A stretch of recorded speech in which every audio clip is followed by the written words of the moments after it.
இது என்னது மேகத்துக்கு 1000 பேர் இருக்குன்னு சொன்ன. இப்போ இவ எதுக்கு மேகத்தை கை காட்டுறான்னா, இவன் மேகத்தை நான் சொல்லல, மேகவண்ணனை சொல்ல வந்தேன். மேகவண்ணன் நீலமேக சியாமளனான கண்ணன், அவன் தானே 1000 பேர் கொண்டவன். உன் பெண்ணை அவன் தான் பிடித்தான். பேராயிரம் உடையான் என்னாள், பெயர்த்தேயும் காரார் திருமேனி காட்டினாள், கையதுவும் சீரார் வலம்புரியே என்னாள். பாத்தியானாலே வரம்புரி சங்கத்தை கையில பிடிச்சிட்டு இருக்கானே, கையதுவும் சீரார் வலம்புரியே என்னாள். பேராயிரம் 1000 பேர் உடையவன் திருமங்கையாழ்வார் தனியே திருநாமம் சாத்தினார் எம்பெருமான் கண்ணனுக்காக. அதே போல திருநறையூர் பாசுரத்துல சாதிக்கிறார். இவன் ஆறு தெரியுமா? எம்பெருமான் தாராளன், தன் அரங்கவாளன், பூமேல் தனியாளன். அவன் ஆறு பேராயிரம் உடைய எம்பெருமான். தாராளன்னா மாலை சாத்தின் இருக்கான். தாராளன், தன் அரங்கவாளன், பூமேல் தனியாளன், முனியாளர் ஏத்தன் என்ன பேராளன், 1000 பேருடையவாளன், பின்னைக்கு மணவாளன், பெருமகள் பீர். பின்னைக்கு மணவாளன் நப்பின்ன பணாளனான எம்பெருமான். அவன் 1000 பேருடையவாளன். திருமங்கையாழ்வார் மறுபடியும் சாதித்தார். இதோ 1000 பேர் இருக்கேன்னார். இன்னொரு இடம் சொல்லட்டுமா? பள்ளியிலோதி வந்ததன் சிறுவன் வாயில் ஒரு 1000 நாமம் ஒள்ளியவாகி போத. இந்த சின்ன குழந்தை பிரகலாதன் சொல்ல ஆரம்பித்தானோ இல்லையோ, அவன் வாயில 1000 நாமம் வந்ததுன்னார் ஆழ்வார். இது திருமங்கி ஆழ்வார் பாசுரம் நம்ம திருவல்லிக்கேணிக்காக. பள்ளியிலோதி வந்ததன் சிறுவன் வாயில் ஒரு 1000 நாமம் ஒள்ளியவாகி போத பிள்ளையை சீறி வெகுண்டு அபார கோபத்தோட இரண்யகசிபு வந்து தூணை பிளந்தான். பிறையிழு சனல் விழி பேழ்வாய் தெள்ளிய சிங்கம் ஆகிய தேவை திருவல்லிக்கேணி கண்டேனே. பார்சாரதிக்கு நேர் பின்னாடி தெளிசிங்க பெருமானா சேவை சாதிக்கிறானோ இல்லையோ. திருவல்லிக்கேணி ஒண்ணுத்துக்கு தனி சிறப்பு. சைனிக்கவனை சேவிக்கணும்னா ஸ்ரீரங்கத்துக்கு போகணும். நின்ன எம்பெருமான சேவிக்கணும்னா திருப்பதிக்கு போகணும். அமர்ந்த எம்பெருமான சேவிக்கணும்னா இது உதோதிபதேசத்துல போய் நாம சேவிக்கணும். ஆனா நின்னும் இறந்தும் கிடந்தும் 3 சேவிக்கணும் ஒரே இடத்துல. என்ன திருவல்லிக்கேணி போனா சேவிச்சுடலாம். நின்னு சேவை சாதிக்கிறான். பத்தலர் வீய கோல் கையில் கொண்டு பார்த்தன் தன் தேர்முன் நின்னான். பார்த்த சாரதியா நின்னு சேவை சாதிக்கிறான். அமர்ந்து சேவை சாதிக்கிறான். தெள்ளிய சிங்கம் ஆகிய தேவை திருவல்லிக்கேணி கண்டேனே. உட்கார்ந்த திருக்கோலம் நரசிம்மனான திருக்கோலம் தெளிசிங்க பெருமான் சேனிச்சுனுட்டா. நீளோதம் வந்தலைக்கும் மாவையில மாவல்லி கேணியான் ஐந்தளவாய் நாகத்தானே. மன்னாதனாக ரங்கநாதனா கிடந்து சேவை சாதிக்கிறான் இல்லையோ. கிடந்தும் நின்னும் இருந்தும் 3 சேவை ஒரே காலத்துல சேவிக்கணும் ஆசை இருந்தார். எங்கேயும் தேடிட்டு போகணும்னா திருவல்லிக்கேணி போனோம்னா பெருமான் சேவை சாதிப்பனா. அந்த தெளிசிங்க பெருமான் அவனை பத்தி தான் பேட பாசுரம் பாடினான் பிரகலாதன். ஒரு 1000 நாமம் பள்ளியிலோதி வந்த தன் சிறுவன் வாயில் ஒரு 1000 நாமம்னார் திருவங்கையாழ்வார். பெரியவாச்சான் பிள்ளைங்கிற வியாக்கியானம் பண்றது சந்தேகம் வந்தது. சொன்னது நாராயண நாமம் மட்டும்தானே, இவர் ஏன் 1000 நாமம்னு பாடினார்னார். சாமி சொன்னது நாராயண நாமம் மட்டும், ஆனா சின்ன குழந்தை சொன்னான் இல்லையோ, அதனால 1000ன்னு சொல்லலாம், தப்பு இல்லைன்னு. ரெண்டாவது அர்த்தம் சொன்னார். என்ன நாமத்தை சொன்னான்னு பாருங்க, நாராயண நாமம். அது 1000 நாமத்துக்கு சமம். அதனால ஒன்ன சொன்னா 1000 சொன்னதா கொள்ளக்கூடாதா. பள்ளியில் ஓதி வந்த தன் சிறுவன் வாயில் ஒரு 1000 நாமம் ஒள்ளியவாதி போக 1000 வந்ததுன்னு அங்கேயே சொன்னார். பேர் 1000 கொண்டதோர் கூழுடையன். பெருமானுக்கு இருக்கிற தனிச்சிறப்பு 1000 நாமம் படைத்தவன். 1000த்துக்குள்ள எந்த திருநாமத்தை சொன்னாலே ஏத்தந்தான். அதுல ஒரு திருநாமத்தை சொன்னோம்னா கூட எத்தனை வைபவங்கிறத நம்மாழ்வார் அழகான பாசுரத்திலே திருவிருத்தத்துல தெரிவிக்கிறார். மாதவன் பேர் சொல்லுவதே ஓத்தின் சுருக்கு. இது முதலாழ்வார்களுடைய பாசுரம். வேதத்தை அத்தனை கற்க முடியுமா பாருங்க, கத்துக்குங்க. அப்படியே இருந்தாலும் எது சாரம்னு சொல்றேன். மாதவன்கிற திருநாமத்தை சொல்றதுதான் ஓத்தின் சுருக்கு. அத ஆழ்வார் சின்ன வயசுல இருந்தே சொல்றதுக்கு ஆரம்பிச்சுட்டாராம். முலையோ முழுமுத்தும் போந்தில மொய்பூம் குடற்குரிய கலையோ அறையில்லை நாவோ குளரும் கடல் மண்ணெல்லாம் விலையோ என மெளிரும் கண் இவள் பரவே பெருமான் மலையோ திருவேங்கடமென்னு கற்கின்ற வாசகமே. ஆழ்வாருக்கு ரொம்ப சின்ன வயசு, பெண்ணான பாவனை, இன்னும் மார்புகள் வளரவில்லை. மொய்பூம் குளற்குரிய தலைமுடி என்ன சரியா இழுத்து கட்டுறதுக்கு முடியல. நாவோ குளரும் வாக்கு குழன்றே இருக்கு, சரியா பேசுறதுக்கு வரல. கலையோ அறையில்லை, இடுப்புல வஸ்திரத்தை கட்டலான்னு பார்த்தா சரியா கட்டுறதுக்கு முடியல. இது ஒண்ணும் முடியல. ஆனா வாயத்திறந்தா திருவேங்கடம், சீனிவாசன், வெங்கடேசன் அப்படின்னு மட்டும் சொல்றாளாம். இந்த பெண்ணுக்கு மத்த ஒண்ணுமே தெரியறதா தெரியல, ஆனா வாயத்திறந்தா மட்டும் திருவேங்கடம்னு சொல்றாளே. இவள் பரமே பெருமான் மலையோ திருவேங்கடம்னு சக்கின்ன வாசகமே. அந்த சின்ன வயசு பிறக்கச்சேவே நாம சங்கீர்த்தனம் பண்ணிட்டோம்னா ஆழ்வார் அதை கொண்டாடுறார். பேராளம் பேரோதும் பெண்ணை பெருந்தவத்தனள். பேராளம் பேரோதும் எம்பெருமானுடைய திருநாமத்தை ஒரு பெண்ணு சொன்னாள்னா மண்மேல் பெருந்தவத்தனள். அவள் இந்த மண்ணுல பிறந்திருக்கிறச்சேவே நித்திய சூரிகளுக்கு சமம் நுட்டார். இப்ப திருமங்கையாழ்வார் ஒரு பெண்ணு மட்டும் எம்பெருமானுடைய திருநாமத்தை சொன்னால் அவ இந்தூர்ல இருக்கிறவள் நான் சொல்லவே மாட்டேன், நித்திய சூரிகளுடைய சமம்னு திருமங்கையாழ்வார் பாசுரம். மற்ற இடத்துல பேராளும் பேரோதும் பெரியோரே ஒரு காலம் பிரிகிலேனே பேராளனுடைய எம்பெருமானுடைய பெயர்களை யாரானும் ஓதினால் அவர்களை விட்டு நாம பிரியவே கூடாதுன்னு. இத்தனை எதுக்காக சொன்னேன்னா 1000 நாமமோ 10,000 நாமமோ 1,00,000 நாமமோ எத்தனையோ இடத்துல 1000 சொல்லியிருக்கா. அதைத்தான் இப்ப பீஷ்மாச்சாரியர் சொல்றார். ஸ்துவன் நாம சஹஸ்ரேண புருஷ சததோஸ்திதா. நாம சஹஸ்ரங்களையும் பாடி புருஷன் தன்னை தானே உயர்த்தி கொள்ள கடவன். இது முதல் பதில். சாலம்பனோபாயம், நாமத்தை மந்திரமாக சொல்லி பற்று கொம்பாக பிடித்து உயர்த்திக்கலாங்கிறதுக்கு 6வது கேள்விக்கு பதில் சொல்லிட்டார். அடுத்த கேள்வி, தமேவச்சார்ச்சயன் நித்யம் பக்தியா புருஷம் அவ்யயம் தியாயன் ஸ்துவன் நமஸ்யன்ச யஜமானஸ்தமேவச. இது 4வது கேள்விக்கு பதில். அலகூபாய சாத்திய சித்தோபாயம், அதாவது பக்தின்னு இதைத்தான் சொல்லுவார்கள். அடுத்து சாதிக்கிறார் தமேவச்சார்ச்சயன் நித்யம். அதே எம்பெருமான் கீழே ஒரு உபாயம் சொன்னமே சாலம்பனோபாயம், அந்த எம்பெருமானையே தமேவச்ச அர்ச்சயன், அவனையே அர்ச்சனம் பண்ணு நித்தியம். அர்ச்சனத்தை முடிஞ்ச அளவுக்கு செவ்வாய்க்கிழமை மட்டும், வெள்ளிக்கிழமை மட்டும், சனிக்கிழமை மட்டும் வச்சுக்காதே.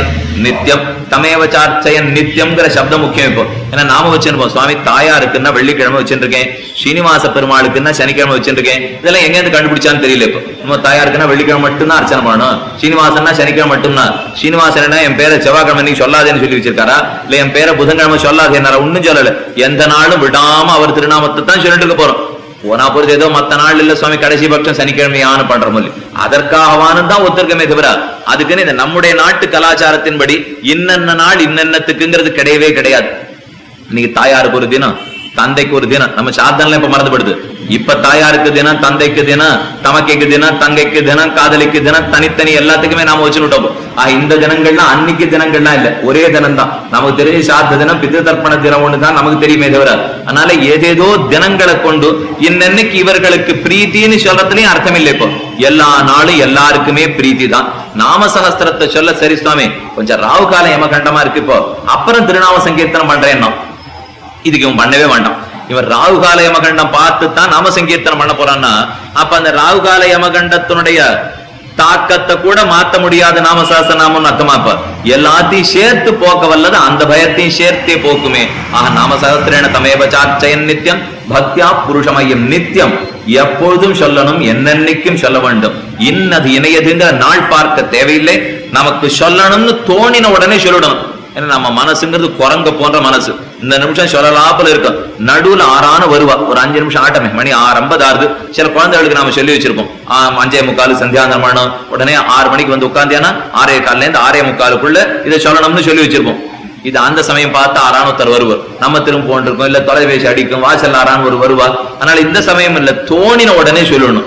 எப்ப நமக்கு பொழுது இருக்கிறதோ அப்ப சொல்லணும். இல்லைன்னா அடுத்த நிமிஷம் என்ன ஆகுங்கிறது உலகத்துல நமக்கு தெரியவே தெரியாது. அதனாலதான் தமேவச்சார்ச்சயன் நித்தியம் பக்தியா புருஷம் அவ்யயம்.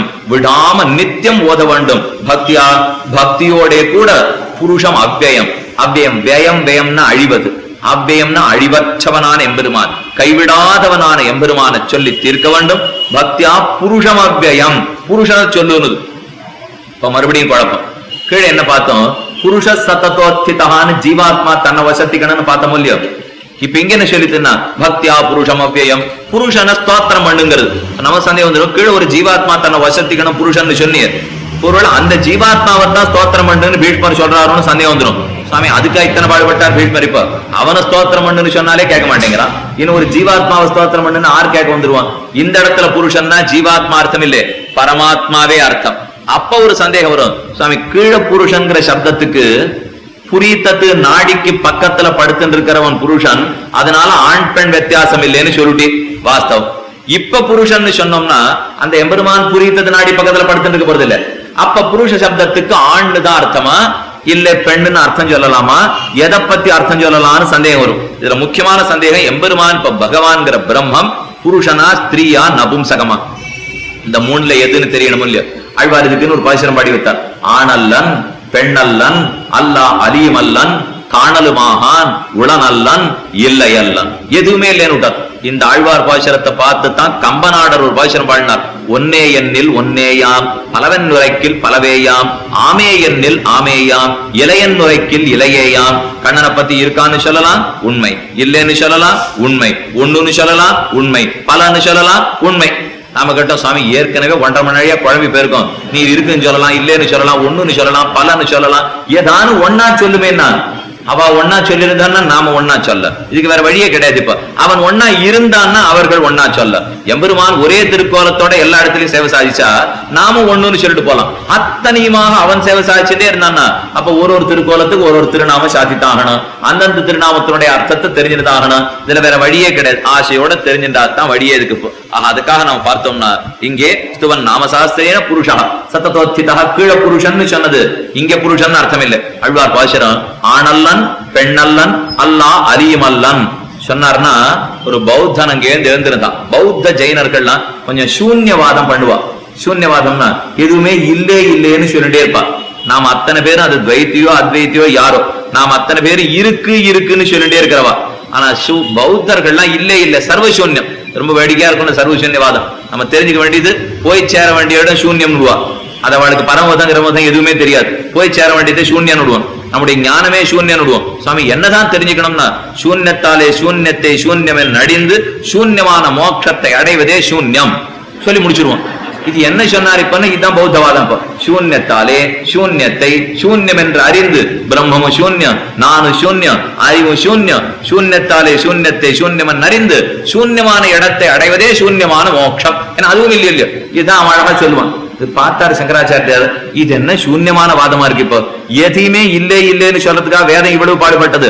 கண்ணு முன்னாடி ராமன் சேவை சாதிக்கிறார், கண்ணன் சேவை சாதிக்கிறார். அதுக்காக எத்தனை கட்டம் வேறப்பட்டு இருக்கோம் நம்ம ராஜ்யத்துல. இப்போ அதுக்கு மேல எல்லாத்தையும் சேர்த்து இப்ப இல்லைன்னே சொல்லிட்டு போயிட்டோம்னா இது நடவாத செயல். சூன்யவாதத்தை ஆழ்வார் பேசிட்டு இருக்காரா ஒண்ணு பாருங்க. ஆணல்லன் பெண்ணல்லன் அல்லா அலியும் அல்லன். ஆணும் அல்லன்னு விட்டார், பெண்ணும் இல்லைன்னு விட்டார், அலியும் இல்லைன்னு விட்டார். அப்ப சூன்யம்னு தான் அர்த்தம். இந்த மூணுத்துக்குள்ள ஒரு தத்துவம் இருந்துதானே ஆகணும். இந்த மூணுமே இல்லைன்னு சொல்லிட்டா இதை தாண்டி ஒரு தத்துவம் உலகத்துல கிடையவே கிடையாது. அதாவது உயிருள்ள பொருள் தான் நான் சொல்றேன். உயிரடி இது ஆணும் இல்ல பெண்ணும் இல்ல அலியும் அல்லன்னு சொல்லிட்டு போலாம். ஆனா உயிர் இருக்கிற பொருள் எதுவா இருந்தாலும் ஆணாகவோ பெண்ணாகவோ அலியாகவோ இருந்துதான் ஆகணும். ஆழ்வார் ஆணல்லன் பெண்ணல்லன் அல்லா அலியும் அல்லன் விட்டார். அதனால ஆழ்வாரும் பௌத்த மதம் தான் பேசுறார். ஸ்ரீவைஷ்ணவன் பேசவே இல்லைன்னா ஒருத்தம் நல்ல வேடிக்கையான வாதமா இருக்கு. இது தமிழ் வாசிச்சுட்டு ஒருத்தன் வந்து ஆட்சேபித்தான். நம்மள ஈட்டில் அழகா சாதித்தார். ஈடுங்கிறது அழகான வியாக்கியான கிரந்தம் திருவாய்மொழிக்கு.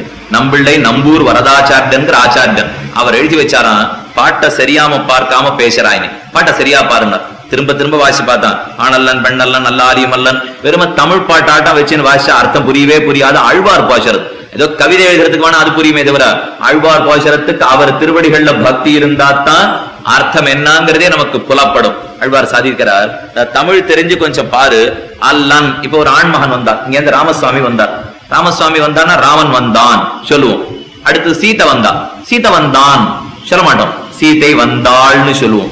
ஒரு மாடு வந்தது, மாடு வந்தாள் சொல்ல மாட்டோம், மாடு வந்ததுன்னு சொல்லுவோம். அப்ப தமிழ்ல 3 விகுதி இருக்கும் இல்லையா? அன் விகுதி அல் விகுதின்னு சொல்லுவா.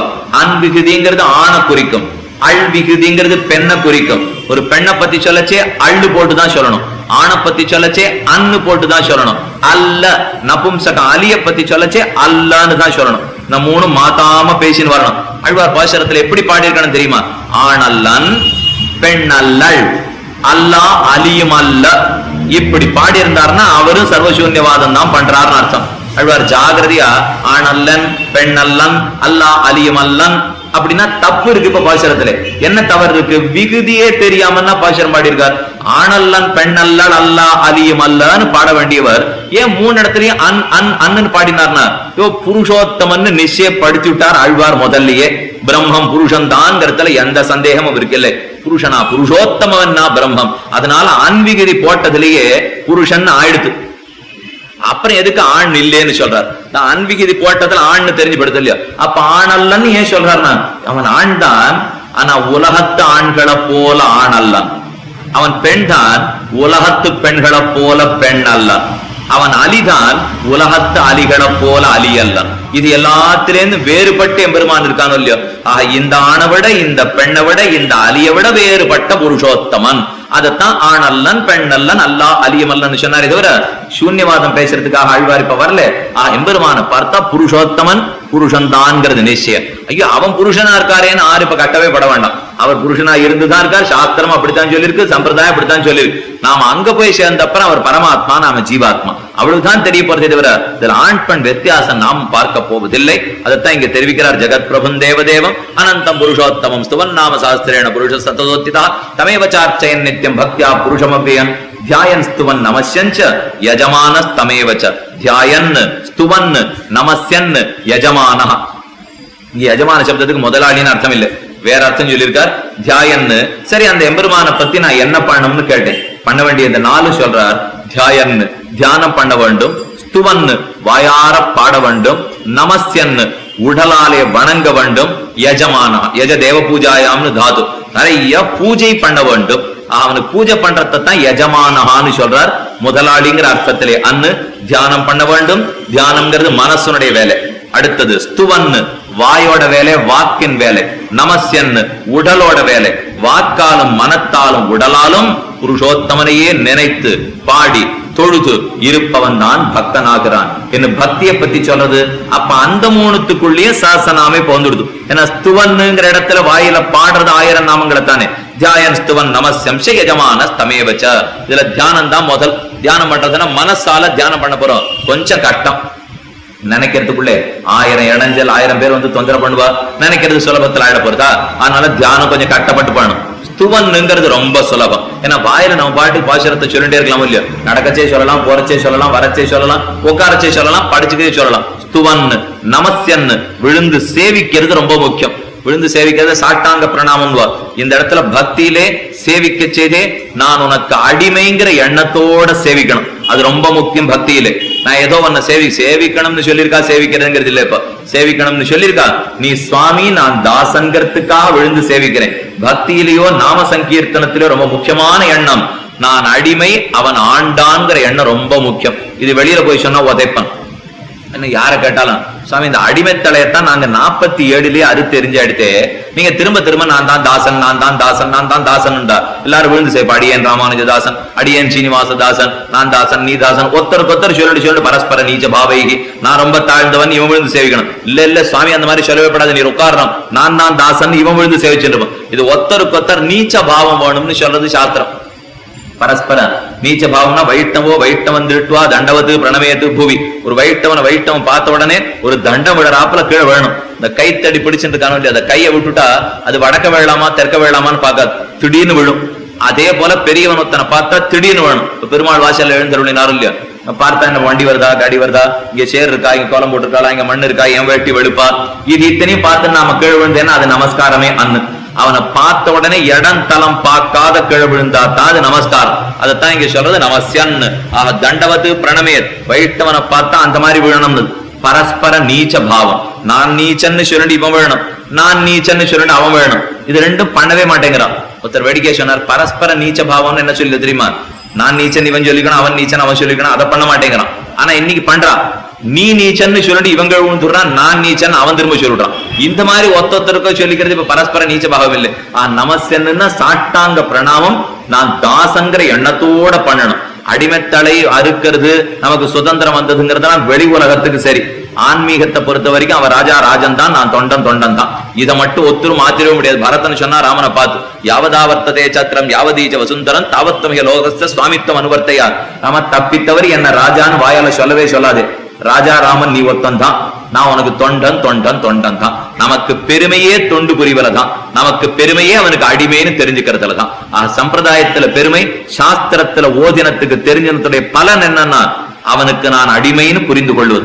அடிமைத்தனத்தை எப்படி காட்ட, அதுக்கு தான் விழுந்து விழுந்து சேவிக்கிறோம் எம்பெருமானே. நமஸ்யன் நமஸ்காரம் பண்ணுவது ரொம்ப முக்கியமாக தெரிவித்தார் பீஷ்மாச்சாரியர். தியாயன்னு ஸ்துவன்னு நமஸ்யன் விழுந்து சேவிக்கிறத சாட்டாங்க நமஸ்காரம் தரும். 2 கை கீழப்படும், 2 கால் கீழப்படும், தலை கீழப்பட்டுடும். 5 அங்கம் ஆயிடுத்து, இன்னும் 3 இருக்கு. 8 அங்கம் கீழப்படணும்னு சொல்லி சொல்லியோ 3 தேடிட்டு இருப்போம். எது ஒருவேளை பல்லு கீழப்பட்டுறத பத்தி சொல்றாரோ, இல்ல மூக்கு கீழே விளைச்சு இடிக்கிறது அதை பத்தி சொல்றாரோ. பல்லு இல்ல மூக்கும் இல்ல, சாட்டாங்க 8 அங்கம்ங்கிறது இந்த 5. 2 கை 2 கால் 1 தலை. அதுக்கு மேல 3 இருக்கு. மனசு புத்தி அகங்காரம், இந்த 3 அடங்கணும். இந்த மனசு என்ன பண்ணும், இவனை விழுந்து நான் சேவிச்சிருக்கேன் இல்லையோ, மனசு திரியறதுக்கு ஆரம்பிக்கும். இதே சமயத்திலே மணி இப்ப 9:05 ஆறுது.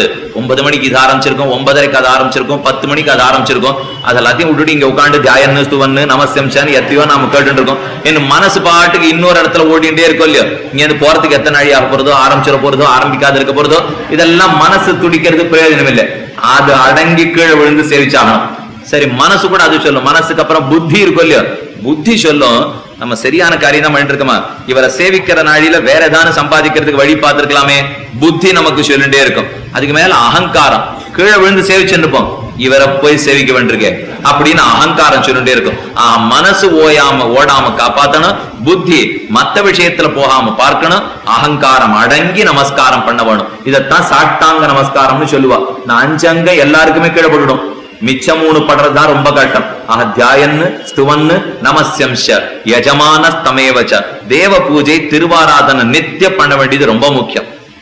5 நிமிஷமோ 10 நிமிஷமோ 1/4 மணியோ 1/2 மணியோ நம்ம திருவாளிகையில இருக்கிற அந்தந்த எம்பெருமானுக்கு அவசியம் பண்ணணும். சாலிகிராம ஆராதனம்ங்கிறதே பழைய காலத்துல இருந்து பெரியவர்கள் எல்லாரும் வச்சுருக்காளோ இல்லையோ. சாலிகிராம எம்பெருமான் ரொம்ப சுலபமான மூர்த்தி. அவர் ஒண்ணு அத்தை கொண்டா இத்த கொண்டாலாம் சொல்லவே மாட்டார். கொஞ்சம் பால் கொஞ்சம் தீர்த்தம், இதை கொண்டுட்டு என்ன நாம தளிய பண்ணிருக்கோமோ அதை கொண்டு போய் பெருமாளை சமர்ப்பிக்கணும் இப்படின்னு ஒரு இடத்துல சொல்லியிருந்தேன். உடனே எழுந்திருக்காரு, என்ன பண்ணாலும் சமர்ப்பிக்கலாமான்னார். அடி எனக்கு அப்பதான் தப்பா சொல்லிட்டேன்னு தெரிஞ்சுது. என்ன பண்றோமோ அதை சமர்ப்பிக்கணும்னு சொன்னேன். அதுல என்ன விட்டுட்டேன்னா, ஐயோ நாம எதை பண்றதுக்கு யோக்கியதை இருக்கோ அதை மட்டும்தான் பண்ணணும். எதை பண்ணலாம்னு சாஸ்திரம் ஒத்தின்னு இருக்கோ அதை மட்டும் பண்ணித்தான் அவனுக்கு காட்டுமே தவிர அதுக்கு என்ன ஏதோ என்னென்னமோ கொண்டு போய் குஹப்பெருமான் ராமனுக்கு கொடுத்தாரே அதெல்லாம் நானும் கொடுக்கட்டுமா? எனக்கு குஹன் கொண்டு போய் கொடுத்தான். நாமும் வேடர்களா இருந்தா கொடுக்கலாம், தப்பில்லை. அவன் வர்ணத்துக்கு ஆசிரமத்துக்கு அது சரி, நம்ம வர்ணத்துக்கு ஆசிரமத்துக்கு எது சரியோ அதைத்தானே நாம கொண்டு போய் கொடுக்கணும். பண்ண வேண்டியதை பண்றமான்னு பாத்துக்கணும். பண்ணத்தை எம்பெருமானுக்கு கை காட்ட வேண்டும். அதைத்தான் இந்த இடத்துல யஜ தேவ பூஜாயாம் சாம்ஸ்பர்ஷிகம், அவனுக்கு சாத்த வேண்டிய புஷ்பம் முதலான சந்தனம் முதலானவர்கள், காட்ட வேண்டிய தூபஹாரத்தி தீபஹாரத்தி முதலானவர்கள், சொல்ல வேண்டிய மந்திரம் பாசரங்கள் முதலானவர்கள், சமர்ப்பிக்க வேண்டிய போனகம் முதலானவர்கள், இதெல்லாத்தையும் விடாம செய்வதுதான் யஜமான ஸ்தமேவச்ச. தியாயன்னு ஸ்துவன்னு நமஸ்யம்ச யஜமான ஸ்தமேவச்ச. இப்ப நாம 2 கேள்விக்கு பதில் பார்த்திருக்கோம். 6வது கேள்விக்கு பதில பார்த்துட்டோம். 4வது கேள்விக்கு பதில் பார்த்திருக்கோம். அதுல முதல்ல நாம பார்த்தது எம்பெருமான் ஜெகத் பிரபன் தேவதேவம் அனந்தம் புருஷோத்தமம் ஸ்துவன் நாம சாஸ்திரேண புருஷ சத்ததோத்ஹிதா. அது அடுத்து அலகூபாய சாத்திய சித்தோபாயம்ங்கிற பக்தி. இனி அடுத்தது 3 லகுவான உபாயம். கீழே சொன்னது தியாயன்னு ஸ்துவன்னு நசமம்சஞ்ச. கீழே முதல்ல பார்த்தது சாலம்பனோபாயத்துக்கு அர்த்தம். இப்ப 2 ஸ்லோகத்திலே தியானம் பண்ணு, ஸ்தோத்திரம் பண்ணு, அர்ச்சனம் பண்ணு, யஜனம் பண்ணு, 4 சேர்த்து சொல்லி சொல்லியோ. இதுக்கு அடுத்த ஸ்லோகத்துல பாருங்க, அநாதிமதனன் நித்யம் சர்வலோக மகேஸ்வரம், அநாதிநிதனம் விட்டும் சர்வலோக மகேஸ்வரம், லோகாத்தியக்ஷம் ஸ்துவன் நித்யம் சர்வதுக்காதிகோ பவேத். அங்க ஸ்துவன்னு ஸ்தோத்திரத்தை மட்டும் தனியா சொல்லித்து. இந்த ஸ்லோகத்திலே தியாயன்னு ஸ்துவன்னு நமஸ்யன்னு 3 சேர்த்துது. அடுத்த ஸ்லோகத்துல ஸ்துவன்னு மட்டும் சொல்லித்து. இந்த 3 பண்றதை விட 1 பண்றது எளிது தானே. அதனாலதான் சித்தோபாயத்திலே 2ஆ சொன்னார். கொஞ்சம் கட்டப்பட்டு சாதிக்கிற சித்தோபாயம், எளிதாக சாதிக்கிற சித்தோபாயம். அந்த 2த்துக்குள்ள கட்டப்படுறதுங்கிறத 3ஆ சொல்லிட்டார். தியாயன்னு ஸ்துவன்னு நமஸ்யன்னு. இவன் அந்த 3ல கூட தியானம் பண்ணுன்னா பண்ண வர மாட்டான், நமஸ்காரம்னா பண்ண வர மாட்டான், திருநாமத்தை மட்டும் சொல்லிட்டு போட்டோம். அப்படிங்கிறதுக்காக தான் ஸ்துவன்னு அடுத்த ஸ்லோகத்தை தனியா வைக்கிறார். அது அநாதிமதனம் விட்டம் சர்வலோக மகேஸ்வரம்ங்கிற ஸ்லோகத்திலிருந்து. எம்பெருமானே ஸ்தோத்திரம் பண்ண வேணும், தியானம் பண்ண வேண்டும், மனத்தாலும் வாக்காலும் உடலாலும் விடாம நினைக்கணும். அதுல சிறந்தது ஸ்துவன் நாம சஹஸ்ரேன புருஷ சத்ததோத்ஹிதா. 1000 திருநாமங்களாலே அவனை பத்தி பாடி தன்னை தானே ஜீவாத்மா உயர்த்தி கொள்ள கடவன் சாதித்தார். இனி மேலே இன்னும் 4 கேள்விக்கு நாம பதில் பார்த்தாகணும். அந்த கேள்விகளுக்கு பதில் என்னன்னு சொல்றேன். நேத்திக்கே எல்லா கேள்வி முடிச்சுட்டு விஸ்வம் விட்டுகும் ஆரம்பிப்பேன்னு சொல்லியிருந்தேன், நடக்கல. கடைசி பட்சம் நாளைக்காவது விஸ்வம் விட்டுகும்னு என்ன அர்த்தத்தை சொல்றாரு நாம பார்க்கலாம். நாளைக்கு 7 மணிக்கு உபன்யாசம் வந்து சேர பிரார்த்தித்து அமைகிறேன்.